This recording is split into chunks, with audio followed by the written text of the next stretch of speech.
Da drüben seht ihr das Motel 6 und hier ist direkt Denny's, America's Diner. Ja, das ist die berühmte Marilyn Monroe Statue. Auf den Fotos, die ich davon gesehen habe, sah das aus wie eine schwarze Kunststoffgeschichte, die hier vergossen ist. Denn mit diesem Pass hier kommt ihr in alle Nationalparks der USA rein. Na, das ist der America the Beautiful Pass. Das Thema Camping soll ja auch nicht zu kurz kommen, auch wenn ich dieses Mal nicht campe. Und hier sehen wir jetzt einen Pickup-Truck mit einem entsprechenden Wohnanhänger von Cougar, der dann quasi hinten auf der Ladefläche dann gekoppelt ist wie beim Sattelschlepper. Direkt davor haben wir noch ein älteres Wohnmobil von Jamboree. Das ist auch ein LKW-Chassis, unschwer zu erkennen.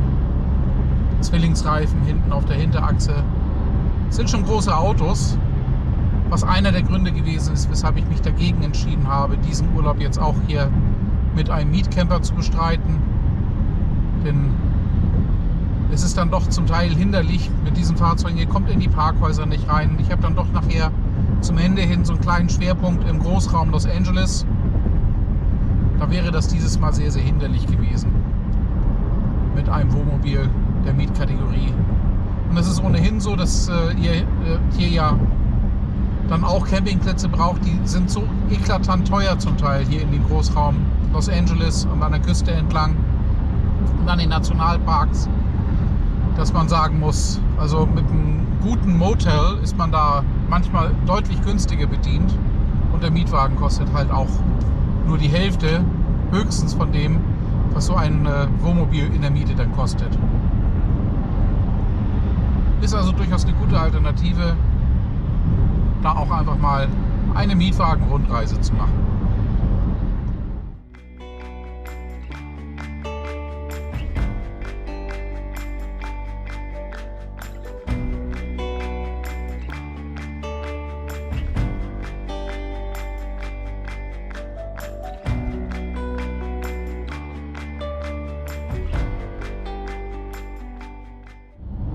Die Campingplatzkosten sind auch nicht zu unterschätzen hier in den USA.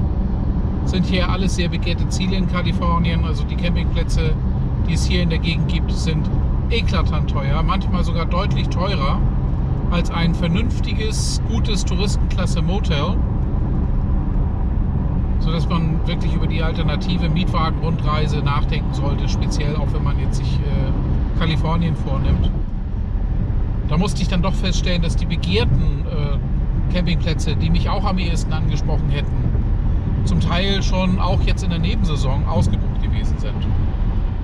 Freistehen ist in den USA auch nicht so einfach möglich. Es nennt sich hierzulande Boondocking und wird an manchen Stellen nicht gerne gesehen, denn es gibt hier sehr, sehr viele Homeless People. Gerade auch so durch die vergangenen Finanzkrisen dann auch zum Teil entstanden und durch die Opioid-Krise, die in den USA große Wellen geschlagen hat. Da haben Leute aus dem ganz normalen, gesunden Mittelstand eigentlich durch eine unverantwortliche Umgehensweise mit Opioiden, Schmerzmitteln, Suchtverhalten entwickelt, weil ihre Ärzte es ihnen verschrieben haben und gesagt haben, nehmt das bloß, das empfehle ich euch. Und da ist also so manch einer dann aus dem Mittelstand auch ohne eigenes direktes Verschulden quasi ins Bodenlose gestürzt.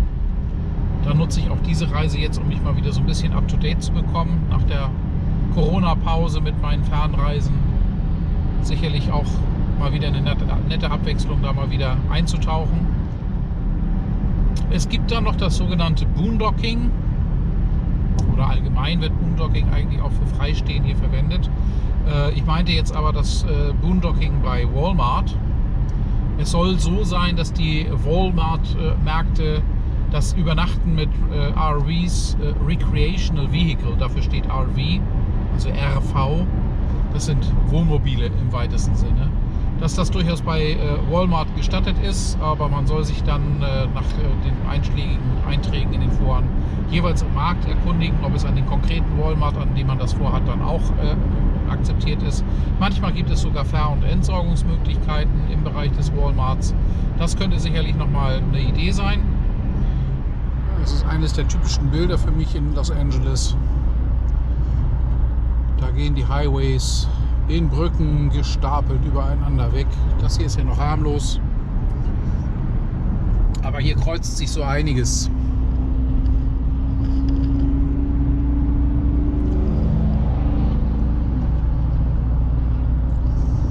Und manche Fahrer haben einen sehr interessanten Fahrstil. Es ist ein Fleetwood.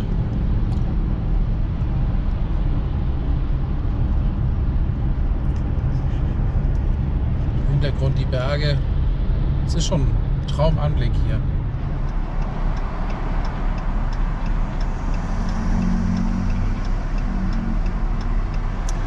€5,99 die Gallone aktuell.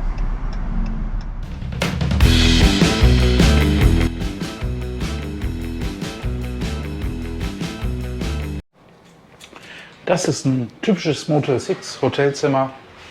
Da habe ich jetzt eine Nacht drin verbracht. Und was so Motel typisch ist, ihr guckt direkt aus dem Fenster auf euer Auto. Motel 6 als Kette hat eigentlich relativ einfache Zimmer, aber sie sind eigentlich immer sauber. Was ich generell feststelle, sie haben eigentlich nie einen Kühlschrank. Das ist also ein Ausstattungspunkt, der tatsächlich fehlt.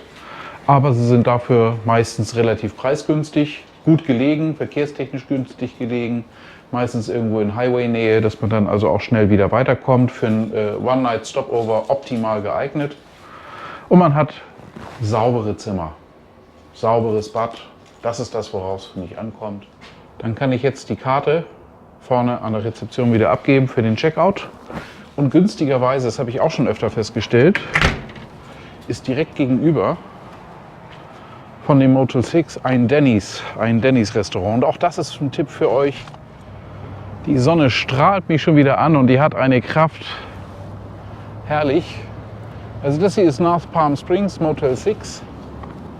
Da oben ist das große Motel 6 Zeichen hinter mir. Und jetzt checke ich noch kurz aus. Das heißt nur die Karte abgeben. Alles andere ist erledigt. Und hier ist direkt Denny's, America's Diner. Die könnt ihr eigentlich an jeder Ecke fast sehen. Also es ist fast so ein bisschen wie McDonald's, aber mit ganz anderen Essen. Ist ein Kettenrestaurant. Hat immer den Vorgang, man geht rein, man wird please wait to be seated an seinen Tisch geführt. Dort kann man dann aus der Karte ganz regulär raussuchen. Getränke sind meistens bottomless, also die werden immer wieder refilled, ne? Free Refills, die sind auch sehr achtsam darauf, also das habe ich schon immer festgestellt. Wenn mein Getränk auch nur droht, so ein Viertel leer zu sein, dann steht schon wieder der nächste Becher auf dem Tisch. Ja, die Lieferkettenproblematik gibt es hier auch. Einige Produkte können mal nicht verfügbar sein, because of supply chain shortages nationwide. Da gehen wir jetzt mal einmal so auf die Schnelle durch, dann habt ihr einen Eindruck, was es hier so gibt. Das hier sind also die typischen Frühstücksgerichte. Fitz-Lamb, auch der hat dann Bacon mit dabei. Also es ist halt a bit American, Premium Pancakes. Und dann könnt ihr immer noch so kleine Add-ons dann mit dazu bestellen. Hier haben wir dann so eher die süße Fraktion mit den Pancakes. Omelettes sind auch sehr gerne genommen zum Frühstück. Genauso wie hier die Signature Breakfasts. Chicken Biscuit mit Gravy Bowl. Das ist alles ein bisschen was anderes als das, was man von uns zu Hause zum Frühstück gewohnt ist. Und hier sind wir dann schon so bei den Starters, wenn es dann auch in die Abendgerichte dann reingeht. Ne? Dann kommen hier dann die entsprechenden Handhelds und Burgers. Preise, so nur mal als Beispiel, 15,19 €. Thank you. Da kam gerade meine Cola. Dann haben wir hier so ein paar Dinner-Geschichten. Das habe ich gestern gehabt, das Crazy Spicy Sizzling Skillet. Kann ich euch hier mal mit reinschneiden. Das habe ich gestern mit dem Handy schnell gefilmt, weil es war wirklich lecker. Es hat wirklich gut geschmeckt. Und dann haben wir hier so die Classic Dinners, Steak. Und manchmal gibt es dann hier auch so Extras, wie das hier zum Beispiel. Das möchte ich gerne mal probieren bei Gelegenheit. Das Bourbon Steak, straight up. Das dann nur zeitweise dann im Programm ist und nicht dauernd auf der Karte. Ein paar Desserts habt ihr dann auch noch zur Auswahl. Ja, und so sieht es aus, mein All-American Breakfast. Hash Browns, Scrambled Egg. Ich habe mir noch Tabasco dazu geben lassen. Mag ich immer ganz gerne, wenn es ein bisschen scharf ist. Ein bisschen Bacon, 2 kleine Sausages. Das Brot gibt es als White oder 7 Grain. Ich habe jetzt 7 Grain genommen. Das ist dann nochmal mit Butter bestrichen und ein bisschen angetoastet. Also das ist schon ein reichhaltiges Mahl. Da hält man schon eine Weile mit durch. Ich brauche heute Abend erst wieder was zu essen. So sieht es in so einem typischen Berniers aus. Das ist ein typischer American Diner, wie er heutzutage eigentlich so üblich ist. Gezahlt wird an der Kasse, den Bon bringt sie vorher vorbei und getippt werden kann an der Kasse ebenfalls. Was jetzt neu für mich war, das hatte ich bislang beim letzten Mal noch nicht so. In der Kasse ist dann auch gleich schon die Tipping Rate dann quasi vorgegeben. Also man kann dann so auswählen zwischen 10%, 15% oder 20%. Da braucht man also nicht lange zu überlegen oder irgendwie krumm aufzurunden oder sonst irgendwas. Man sagt einfach so, 20% ist dann schon sehr guter Service, 15% ist der normale Standard, 10% heißt eigentlich, mir hat etwas nicht gepasst. Denn das dürft ihr nicht vergessen, die Servicekräfte hier kriegen zum Teil wirklich einen geringen Stundenlohn. Andere Länder, andere Sitten, da kann man geteilter Meinung darüber sein, ob das so sinnvoll ist, aber es ist in den USA allgemein so. Demzufolge kann ich euch dann nur empfehlen, haltet euch an die örtlichen Tipping-Regeln, ne, dass man einfach dann den Leuten dann quasi auch einen guten Tag bereitet und sagt, okay, der Service war in Ordnung, dann mache ich auf alle Fälle die 15%. Aufpassen müsst ihr nur, wenn dann tatsächlich mal auf der Rechnung dann schon Tipp fest draufsteht, dass ihr nicht nochmal einen Tipp oben drauf gebt, weil dann tippt ihr doppelt. Das gibt es auch in manchen Restaurants, vor allen Dingen in Touristenregionen, wo dann viele ausländische Gäste da sind, die sich damit nicht so ganz auskennen. Da ist dann manchmal der Tipp bereits ja, als fester Vorschlag auf der Rechnung schon mit drauf. Jetzt sind wir im eigentlichen Ort Palm Springs. Mein Motel 6 liegt dann doch ein kleines bisschen so vor den Stadttoren sozusagen. Hier sieht es dann auch schon um einiges wohnlicher aus. Ja, der muss am Leben erhalten werden hier.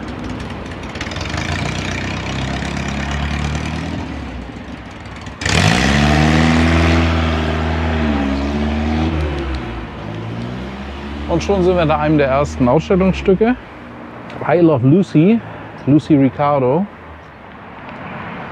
Also aktuell habe ich hier nur 28 Grad Celsius und die ist so heiß, ich muss jetzt aufstehen, weil man verbrennt sich echt den Hintern da drauf. Da möchte ich nicht wissen, wie das hier im Hochsommer ist.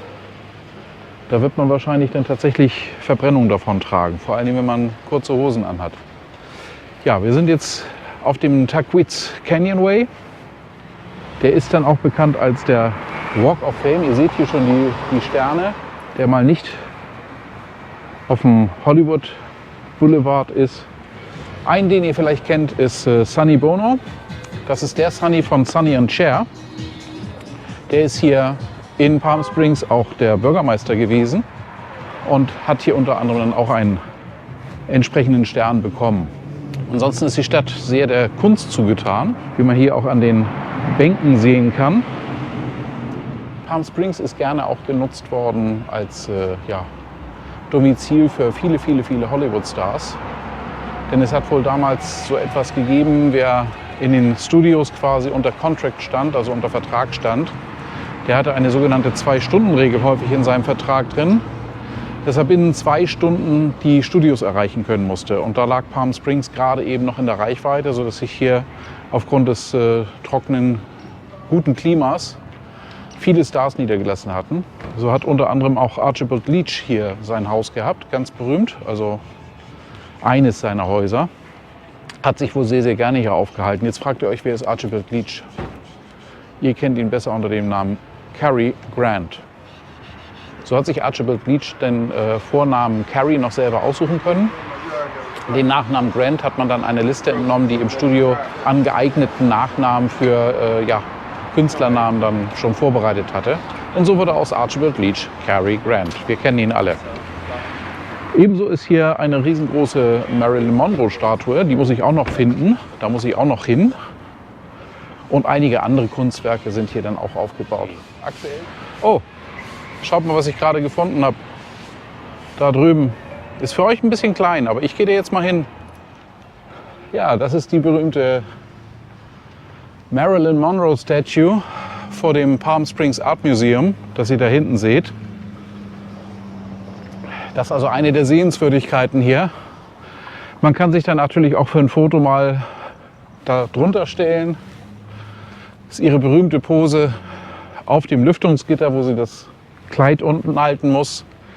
Marilyn Monroe ist im Alter von 22 Jahren im Jahre 1949 in Palm Springs im Charlie Farrell's Racket Club entdeckt worden von dem Agenten Johnny Hyde. In den 50er Jahren war sie regelmäßig häufig zu Besuch mit ihrem zweiten Ehemann, der Baseball-Legende Joe DiMaggio. Die Statue ist im Jahre 2012 aufgestellt worden und am 24. Mai 2012 dann offiziell hier eingeweiht worden. Hier gibt es noch mehr Kunstinstallationen, wie ihr seht. Es ist ja direkt vom Kunstmuseum. Die Gesichter sehen sehr interessant aus. Das werde ich euch hier mal einblenden als Fotografie, weil das kriege ich jetzt mit der GoPro natürlich nicht hin. Das finde ich doch auch eine sehr interessante Kunstinstallation.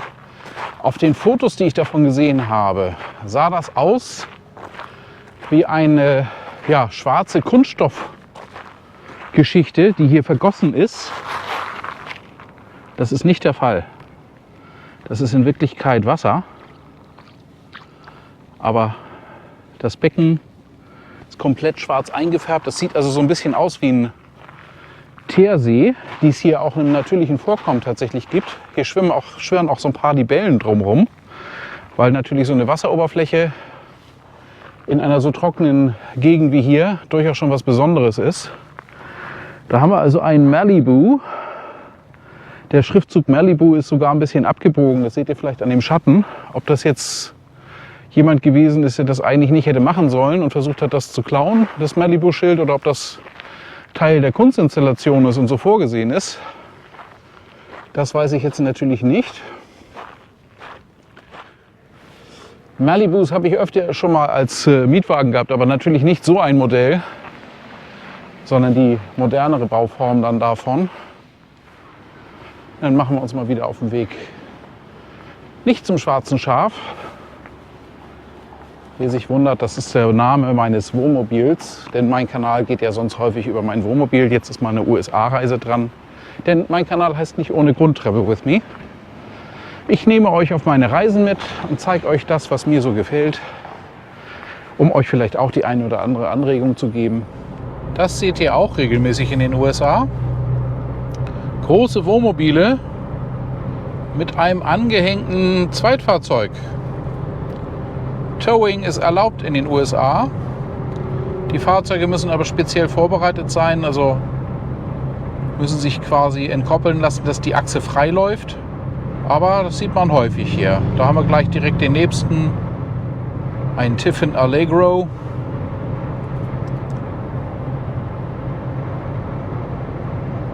Das ist schon Größe Reisebus. Sind schon interessante Campingfahrzeuge, die hier so unterwegs sind. Jetzt sind es nach Navi noch 9 Minuten bis zum Südeingang des Joshua Tree National Parks.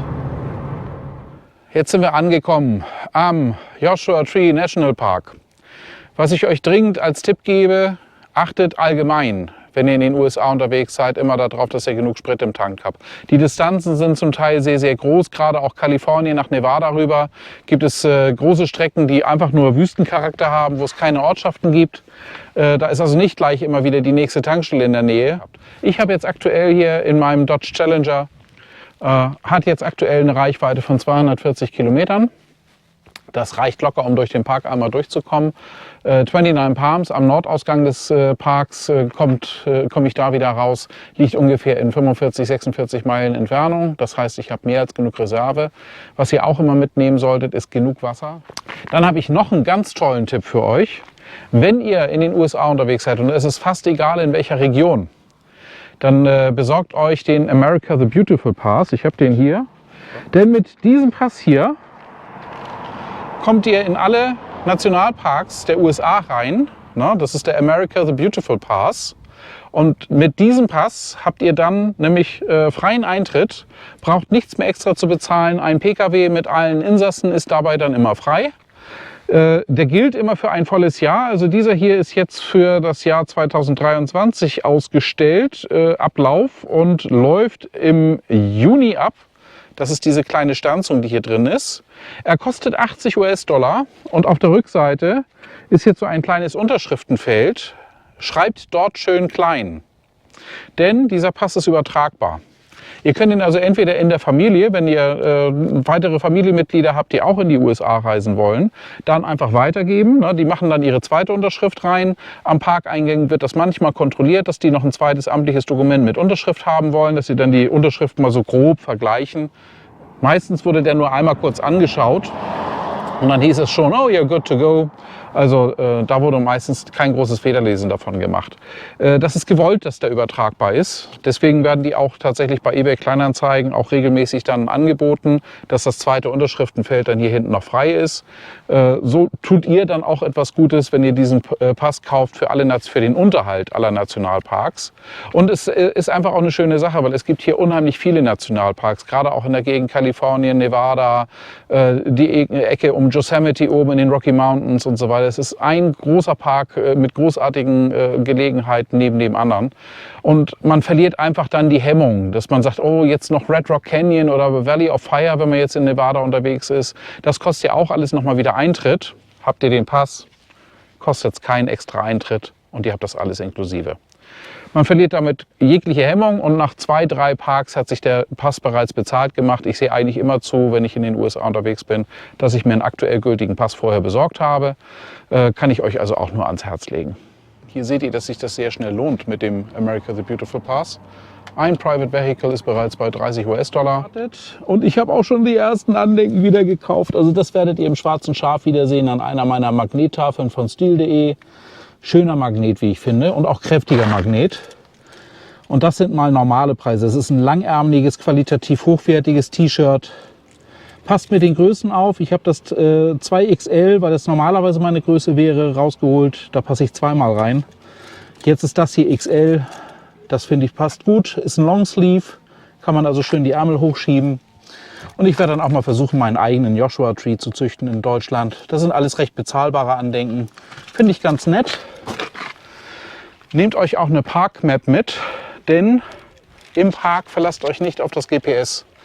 Das könnte euch auch einfach dann über die Algorithmen auf irgendwelche Nebenwege führen, die ihr vielleicht zum Teil A gar nicht befahren dürft, was ihr aber vielleicht in dem Moment nicht merkt. Und ganz allgemein ist es im Park eben nicht wirklich sinnvoll, nach GPS zu fahren. Also da ist dann die Map wirklich ausschlaggebend, dass ihr an die richtigen Punkte kommt. Und jetzt gibt es noch mal ein paar Tipps zum Camping und den anderen Geschichten. Denn da vorne ist ein sehr schönes Infoboard. Etwas, was ihr auch ganz toll könnt im Joshua Tree National Park, ist Stargazing. Und das geht dann natürlich nur, wenn ihr entweder auf den Campgrounds seid oder, was auch erlaubt ist, Roadside Pullouts. Ihr könnt also in den Roadside Pullouts, wenn ihr zum Beispiel in 29 Palms dann irgendwo ein Motel habt, könnt ihr euch da in eins der Roadside Pullouts dann begeben, dort dann parken und euch die Sterne angucken, aber ihr sollt dann im 6 Meter Umkreis um euer Fahrzeug dann verbleiben. Das Übernachtcamping in diesen Roadside Pullouts ist dann auch nicht erlaubt. Und hier gilt dann eben auch, wenn ihr dann ansonsten irgendwo unterwegs seid, achtet auf eure Schritte. Also das sind Kakteen, nachtaktive Tiere. Das ist ungünstig dann zum Gucken und guckt euch vorher die Mondphase an für euren Aufenthalt. Denn wenn der Mond im Vollmond ist, dann ist es mit dem Sternegucken natürlich deutlich schwieriger. Da kommt dann also nicht so wahnsinnig viel Stern dann rüber, weil der Mond alles überstrahlt. Jetzt geht's rein in den Park. Ich hätte also tatsächlich auch einfach durchfahren können. Aber tatsächlich freue ich mich über meine kleinen Andenken. Die sind nämlich tatsächlich ganz schön und mit einem vernünftigen Preis ausgepreist gewesen. Das Fahrzeug könnte euch bekannt vorkommen. Der Gute, der euch da ebenso bekannt vorkam, das war ja noch der Ducato sozusagen mit dem alten Scheinwerfer. Firmiert hier unter der Marke Dodge. Ist ein Dodge Ram. Und ist ansonsten ja eigentlich ein 100% identisches Produkt. Ich weiß nicht, was mit dem Motor ist. Der ist ja ansonsten bei Fiat und Citroën und Peugeot unterschieden. Ich werde das mal googeln und euch hier jetzt als Texteinblendung darunter bringen, welcher Motor denn in einem Dodge wahrscheinlich verbaut ist. So ich das dann herausfinde. Wenn ich es nicht herausfinde, werde ich euch das reinblenden. Wow.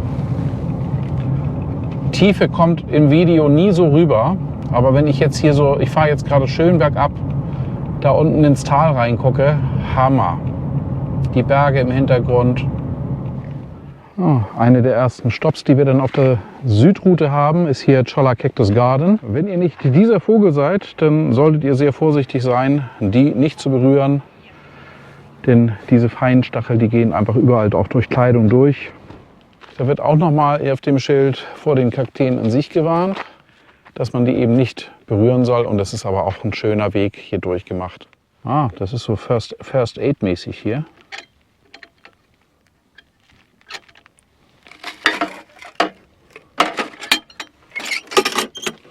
Daneben ist auch noch mal eine Zange festgemacht, wahrscheinlich auch um Stachel ziehen zu können. Und da drüben ist dann auch noch mal ein Warnschild Bienen Area, denn hier gibt es ja dann auch die mit den afrikanischen Killerbienen gekreuzte Variante.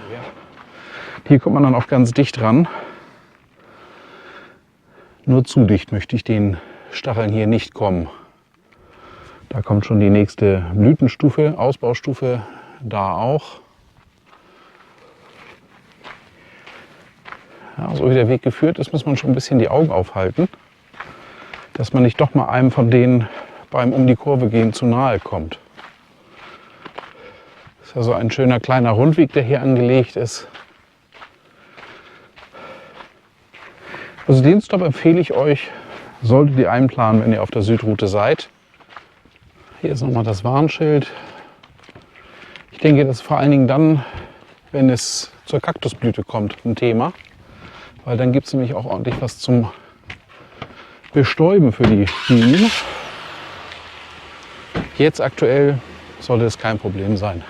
Wir verlassen jetzt das Gebiet des Colorado Deserts, um in die Mojave-Wüste überzugehen. Und jetzt sieht man auch allmählich zunehmend mehr Yucca-Palmen. Da haben wir mal wieder einen Dodge Ram. Hier kommt dann auch gleich der erste Campground. Das ist der White Tank Campground. Da ist No Parking, aber wir gucken uns den mal kurz an.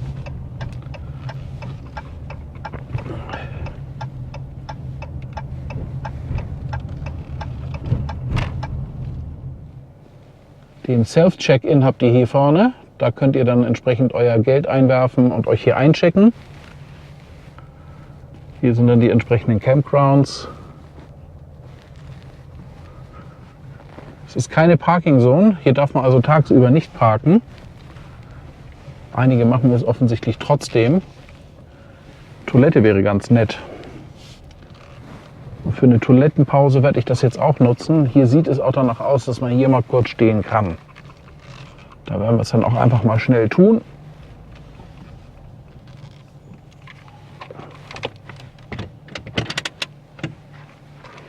So, dann wollen wir mal schnell die Amenities nutzen hier.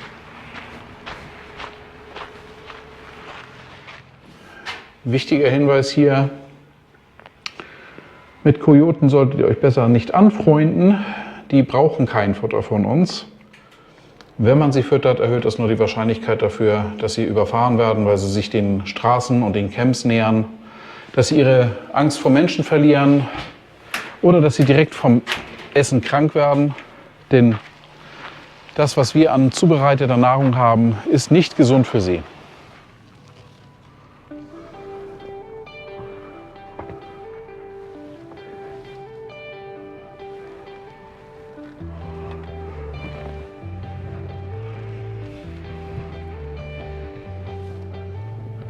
Haben wir mal wieder so einen Dodge Ram am Campen mit Anhänger und allem Zubehör. Die sind auch auf längerer Tour mit dem Anhänger.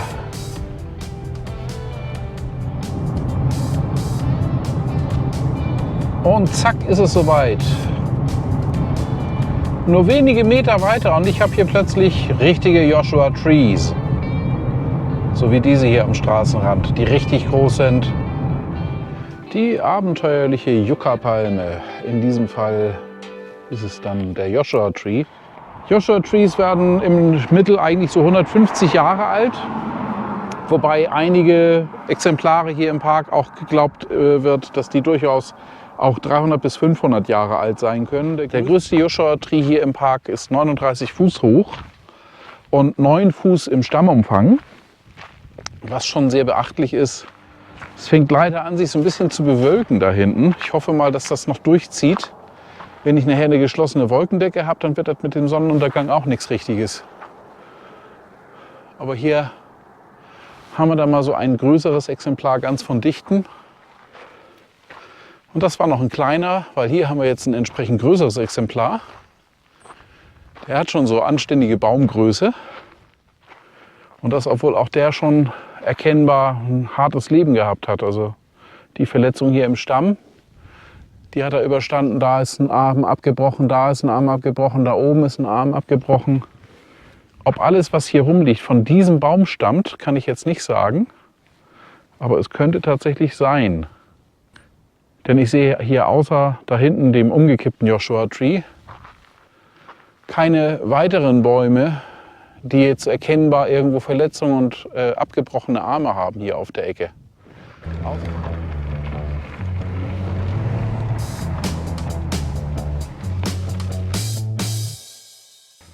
Und jetzt sind wir hier am Trailhead von Hall of Horrors. Das dürfte dann die Felsenformation da drüben sein. Weshalb die Hall of Horrors heißt, keine Ahnung.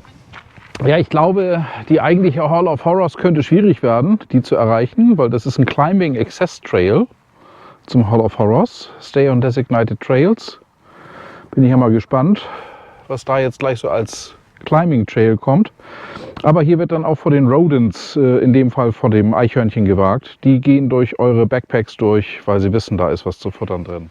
Hier haben wir mal einen ganz jungen Joshua Tree. So sieht er aus, wenn er anfängt, einen ersten Stamm auszubilden, bevor er sich verästelt.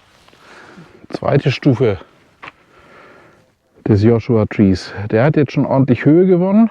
Die unteren Teile der Blätter sterben bereits ab, bilden nachher den Stamm. Der hat jetzt schon Schulterhöhe von mir. Skurrile Form, die so ein Baum angeben kann. Wie es der Zufall so will, sind wir hier an der nächsten Stufe.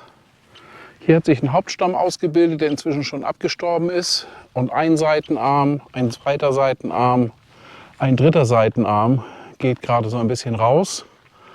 Direkt dahinter könnt ihr das Ganze da drüben nochmal sehen mit etwas mehr Höhe. Und so sieht es dann einige Jahrzehnte später wahrscheinlich dann irgendwann mal aus. Aber das Wetter macht mir echt Sorgen. Ich hätte so gerne einen Sonnenuntergang eigentlich im Joshua Tree gemacht. Ich denke, mit der Einstellung kann man es jetzt schon ganz eindrucksvoll sagen, wie stark und wie schnell es sich hier zuzieht. Das sind jetzt wirklich nur so 20, 30 Minuten gewesen vom Beginn des Abschnitts hier beim Hall of Horrors. Und so hat sich der Himmel jetzt zugezogen. Das sieht nicht gut aus im Moment für einen tollen Sonnenuntergang. Ebenso wie Stargazing bei bedecktem Himmel nicht sonderlich erfolgversprechend aussieht. Dass ich für euch ab und zu mal die Kamera hochhalte, ist mein Hobby, aber es soll immer noch Erholung bleiben für mich. Ja, wenn euch dieses Video gefallen hat, lasst mir gerne ein Like da, lasst mir gerne ein Abo da. Auf meinem Kanal hier geht es überwiegend eigentlich um Wohnmobilreisen, aber auch um meine sonstigen Reisen um die ganze Welt, so wie diese Reise jetzt gerade in die USA. Wenn man sein Wohnmobil selber ausbaut, habe ich auch den einen oder anderen Tipp für euch. Also schaut euch um auf meinem Kanal, fühlt euch wie zu Hause, fühlt euch eingeladen. Und wie gesagt, ist nicht so schlimm, wenn ihr nicht abonnieren wollt. Aber ich freue mich über jedes eurer Abos und ihr verpasst keins meiner Videos mehr. Bis zum nächsten Mal. Euer Michael, heute aus dem Joshua Tree National Park.